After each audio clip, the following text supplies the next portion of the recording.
সিঙ্গাপুরে চিকিৎসাধীন অবস্থায় না ফেরার দেশে চলে গেলেন বাংলা চলচ্চিত্রের মিয়া ভাই খ্যাত নায়ক, বীর মুক্তিযোদ্ধা ও ঢাকা ১৭ আসনের সংসদ সদস্য আকবর হোসেন পাঠান ওরফে ফারুক।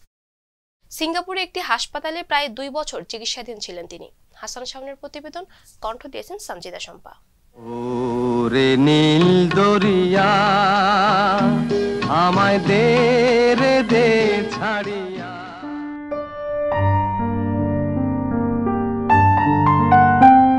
চলে গেলেন চিত্রনায়ক আকবর হোসেন পাঠান, যিনি পরিচিত ফারুক নামে। সোমবার সিঙ্গাপুরে চিকিৎসাধীন অবস্থায় মারা যান সুজন মাঝি খ্যাত এই অভিনেতা।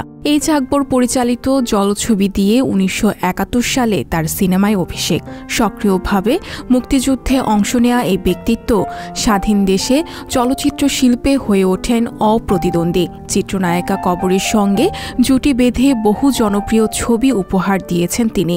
১৯৭৩ সালে খান আতাউর রহমান পরিচালিত মুক্তিযুদ্ধ ভিত্তিক চলচ্চিত্র আবার তোরা মানুষ হ এবং ১৯৭৪ সালে নারায়ণ ঘোষ মিতার আলোর মিছিল, এই দুটি সিনেমা এই তারকাকে বিশেষভাবে মনে করাবে।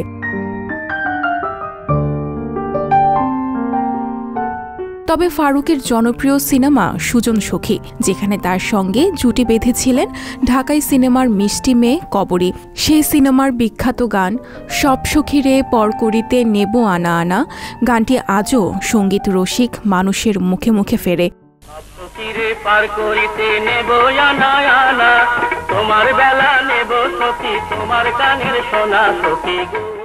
তবে চিত্রনায়ক ফারুক শুধুমাত্র চলচ্চিত্রেই নিজেকে সীমাবদ্ধ রাখেননি।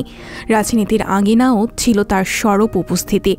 একাদশ জাতীয় সংসদ নির্বাচনে আওয়ামী লীগের প্রার্থী হিসেবে ঢাকার ১৭ আসনে প্রথমবারের মতো সংসদ সদস্য নির্বাচিত হন। দীর্ঘদিন তিনি ছিলেন অসুস্থ। সিঙ্গাপুরে মাউন্ট এলিজাবেথ হাসপাতালে চিকিৎসা নিচ্ছিলেন। সোমবার ১৫ মে সেখান থেকে আসা বার্তায় শোকস্তব্ধ হয় একই সঙ্গে রাজনৈতিক মহল ও সিনেপাড়া। হবে রে খেলা ঘরে খেলে সব পুতুল খেলা, জানি না এমন খেলা ভাঙে কখন কে জানে। সঞ্জিদা শম্পা, সংবাদ প্রকাশ।